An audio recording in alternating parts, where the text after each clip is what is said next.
नमस्कार, आपका स्वागत है। और देश में पॉलिश डायमंड की कीमतें 10,000 रुपए प्रति कैरेट तक गिर गई हैं। लैब ग्रोन डायमंड की बात करें तो वो पहले से ही नेचुरल डायमंड्स के आधे प्राइस पर मिल रहे हैं।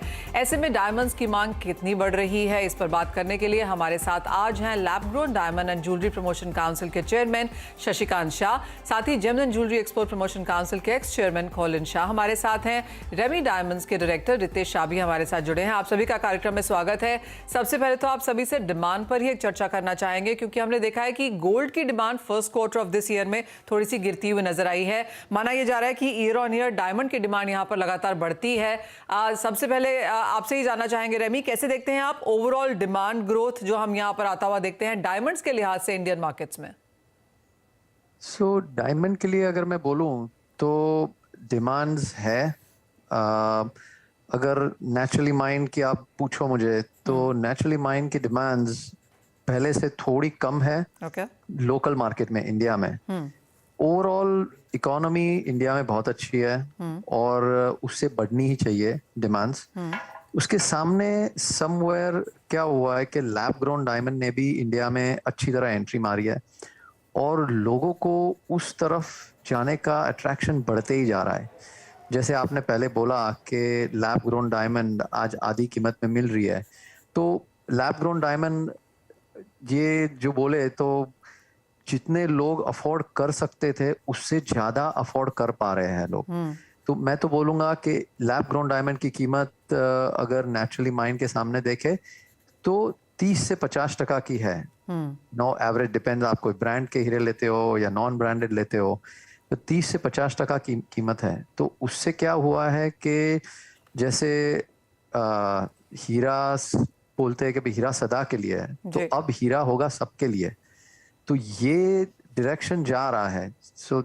अगर आप वैसे पूछो मुझे तो मैं यही बोलूंगा कि डिमांड डायमंड की है, बट नेचुरली माइन डायमंड की डिमांड इंडिया में और बाहर के देश में हर जगह नेचुरली माइन डायमंड की डिमांड्स कम हो रही है वर्सेस लैब ग्रोन डायमंड की डिमांड बढ़ते जा रही है। आप अगर एक्सपोर्ट प्रमोशन काउंसिल का भी अगर आप देखोगे ये रिपोर्ट, तो 51% एक्सपोर्ट 2022 में ज्यादा है पहले साल से लैब ग्रोन का। तो ईयर ऑन ईयर ये बढ़ते ही जा रहा है और लैब ग्रोन के लिए इंडिया बहुत बड़ा प्रोड्यूसर है और दुनिया का सीवीडी ग्रोन डायमंड में सबसे बड़ा प्रोड्यूसर है। ओके, जी हाँ, एब्सोल्युटली। चीन लीड करता है जब हम लैब ग्रोन डायमंड्स की बात करते हैं। और इंडिया में जैसे आपने कहा कि एक एंट्री यहाँ पर ज़रूर देखने को मिली है।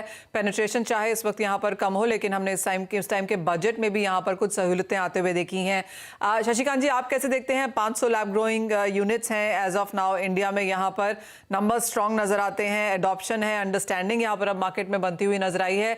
ईयर ऑन ईयर ग्रोथ सबसे पहले आपसे जानना चाहेंगे, किस तरह के नंबर्स हैं? नंबर तो बढ़ते ही जाएंगे और बढ़ने ही चाहिए।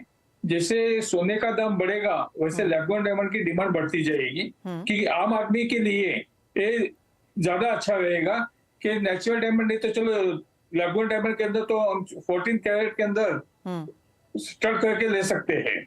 और मशीन की जो डिमांड है वो दिन पर दिन सूरत के अंदर बढ़ रही है, अहमदाबाद में लगे हैं, मुंबई में लग रहे हैं, दिल्ली में लगे हैं। और बढ़ने से जैसे हिंदुस्तान की डिमांड निकलेगी तो इसके सामने बढ़ना चाहिए ही, ये हमारा कहना है। तो इसके लिए सबसे पहले मनीषा जी मैं ये कहना चाहूंगा कि डीटीसी डायमंड ट्रेडिंग कॉर्पोरेशन ने जो स्लोगन दिया था, ए डायमंड इज फॉरएवर, हम कहते हैं a diamond is forever but a lab grown diamond is forever and for everyone. सब कोई ले सकेगा अभी, तो डिमांड तो बढ़ेगी। जी हाँ, वो लाइन काफ़ी बेहतरीन है। Diamond is for ever and for everyone. जिस तरह की प्राइसिंग है विद इन रीच है यहाँ पर सभी के लिए। कॉलिन, आपको भी यहाँ पर चर्चा में शामिल करना चाहेंगे और सबसे पहले दोनों ही डायमंड्स से के बारे में आपसे भी जानना चाहेंगे, क्योंकि जहाँ तक नेचुरल डायमंड्स की बात है, जो लेटेस्ट नंबर से हम बात कर रहे हैं कि रॉ डायमंड की जो डिमांड है वो यहाँ पर हमने 15% घटते हुए देखी है। पॉलिश में भी रॉ डायमंड की डिमांड 25% गिरी है, पॉलिश की डिमांड 15% यहाँ पर गिरी है। इंडियन मार्केट्स में यहाँ पर डिमांड को लेकर कुछ चिंताएं हैं जहां तक ज्वेलरी की बात है, और डायमंड उसका ऑफ कोर्स यहाँ पर हिस्सा है। तो नेचुरल डायमंड्स हो या फिर लैब ग्रोन डायमंड्स हो, दोनों ही क्या पैरेलल आप as of now Indian demand में आता हुआ देख रहे हैं? थैंक्स मनीषा। जो आप देख रहे हो कि इंपोर्ट गिरा है और एक्सपोर्ट में भी जो गिरा है, वो नेचुरल और लैब ग्रोन दोनों का इफेक्ट नहीं है। वो मैक्रो इकोनॉमिक है। हमारा जो सबसे बड़ा मार्केट है वो यूएस है, और यूएस का जो डेटा है सारी चीज पे, इन्फ्लेशन, इंटरेस्ट रेट, तो वहां पे जैन फेब मार्च में थोड़ी इकोनॉमी में स्लो डाउन आई है। और वो स्लो डाउन के कारण जो कंजम्पशन है वो पहला क्वार्टर नहीं बट अप्रैल में जून और शायद जुलाई अगस्त तक स्लो रहेगा, वैसे इंडस्ट्री का उम्मीद है। और सितंबर अक्टूबर नवंबर ये साल एक शॉर्ट और 2-3 महीने का ही सीजन रहेगा, क्योंकि लास्ट ईयर का जो माल जो गुड्स आज रिटेल स्टोर्स पे है यूएस में, यूरोप में, वो अभी तक पूरी तरह से इन्वेंट्री क्लियर आउट नहीं हुआ है। सो आई थिंक एक है जो इफेक्ट आप देख रहे हो नेचुरल पे, वो ग्लोबल स्लो डाउन के कारण है कि चाइना अभी पूरी तरह से खुला नहीं है, यूएस में स्लो डाउन है, यूरोप में स्लो डाउन है, और इंडिया भी आप देखोगे तो लास्ट 2 महीने से रिटेल सिनारियो, ये गोल्ड प्राइस जो बहुत बढ़ गया उसके कारण थोड़ा स्लो हुआ है। बट इंडिया उम्मीद रखते हैं कि जैसे इकोनॉमिकली भी हम देख रहे हैं, और आप स्टॉक मार्केट भी देखो तो अक्षय तृतीया ऑनवर्ड्स ऐसे लग रहा है कि मार्केट शुड कम बैक, ऐसे डिसेंट थोड़ा सिनारियो में रहेगा। अब आई लैब ग्रोन की बात, तो एटलीस्ट हमारी राय ये है कि नेचुरल भी चलेगा, लैब ग्रोन भी चलेगा। नेचुरल में जो एक ये ग्लोबल सिनारियो का एक इफेक्ट देख रहे हैं वो तो तकलीफ है ही, और दूसरा जो एक बड़ा आई वुड से ये रशिया का जो इंपोर्ट बंद हो गया है, तो लगभग 30% 33% रफ वहां से आ रहा था, और वो कम होने से भी हमारे धंधे पे यहाँ पे इम्पैक्ट है।